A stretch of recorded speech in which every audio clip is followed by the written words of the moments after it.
Beware headline news of right-wing incitement, because that's what we got in Israel today.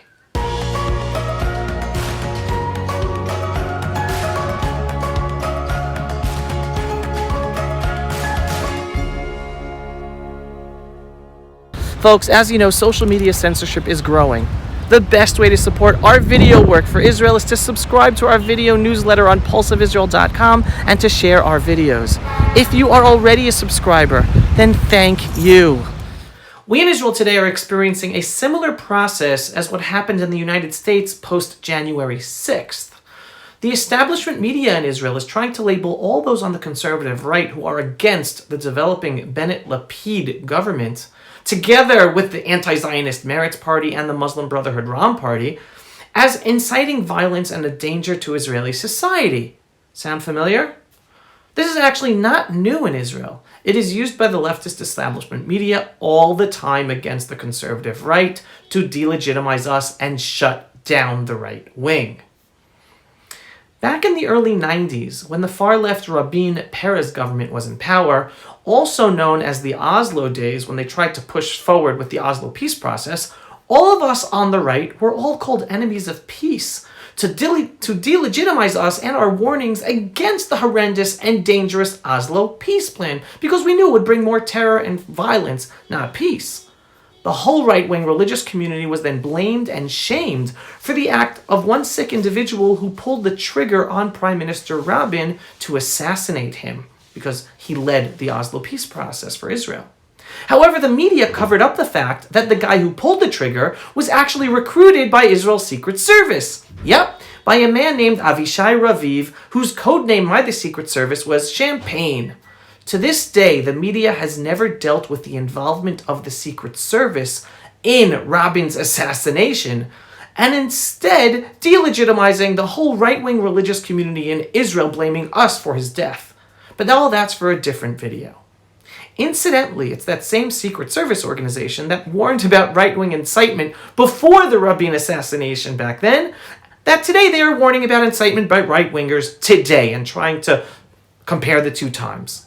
Back to the history of the Israeli media using incitement to delegitimize the left. So now we go back to 2005, Gaza expulsion days, when we were also called the enemies of peace and labeled as planning to shoot and kill our fellow IDF soldiers to stop the implementation of the plan.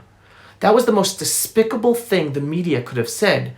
All of us on the right are proud IDF soldiers and officers. No matter how much we were against the Gaza disengagement plan, we would never harm an IDF soldier.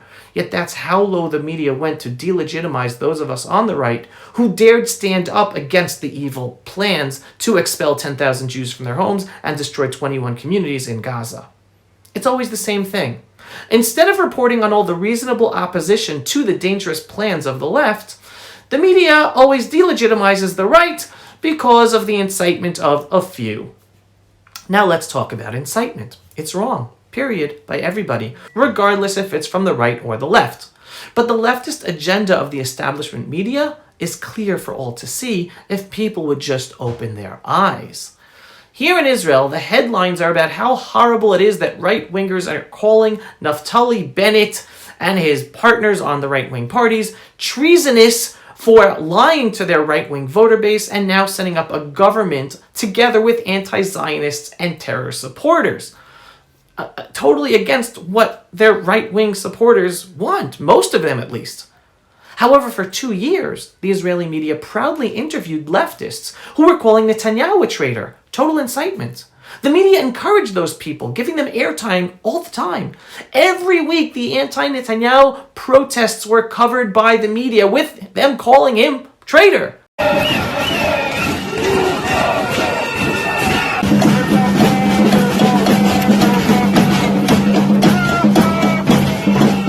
Yet the media never called out their dangerous incitement. For years, the ideological left has incited against Naftali Bennett and his partner Ayelet Shaked, as you see here. And they were called fascists and comparing them to Hitler. Again, the media was silent about the incitement against them then, when it came from the left. Yet, they focus on it as headline news today when it's right-wingers who are inciting against them. While the political verbal incitement from Jews, right or left, is bad, it is nothing compared to the actual Arab-Muslim incitement that leads to actual violence and even death of innocent Israeli Jews, and even Arabs. And the establishment media is totally silent about the Arab-Muslim incitement. Just today, one of the Jews fatally injured in the 2-week Arab-Muslim pogrom across Israel just died of his wounds due to being burned alive when the Arab-Muslim mob in the Israeli city of Akko torched the hotel he was in. Yet silence from the establishment media about all the incitement from Arab-Muslim leaders that actually invited violence that led to deaths. If all that does not expose the despicable leftist agenda of the media's campaign against incitement, then we can also turn to the absolute hypocrisy of some of the journalists. Besides deliberately ignoring all stories about incitement from the left and the Arab Muslims, we then have their blatant hypocrisy as well. Here is just one example. Recently, Israeli journalist Attila Samfalvi tweeted that he won't interview anyone on his shows who calls a political rival a traitor. Yet, months before, that same Attila Samfalvi tweeted that Netanyahu is a traitor. And he actually wrote, a traitor to the country, a traitor to Israeli citizens, etc., etc., etc. He himself called Netanyahu a traitor, yet he won't interview anyone who calls people traitors. Too bad too many people trust the media and fall for its leftist agenda. Any government that includes anti-Zionists and Arab Muslim leaders who either actively incite or are silent about the dangerous incitement from their own voters, well, it's not a unity government, what the media is trying to tell us. This is just another leftist media play on words to convince the public and hide the truth from all of us. It's up to us to wake up to reality and the truth, and us on the ground to fight for the truth for the benefit of all, because we can't trust the media.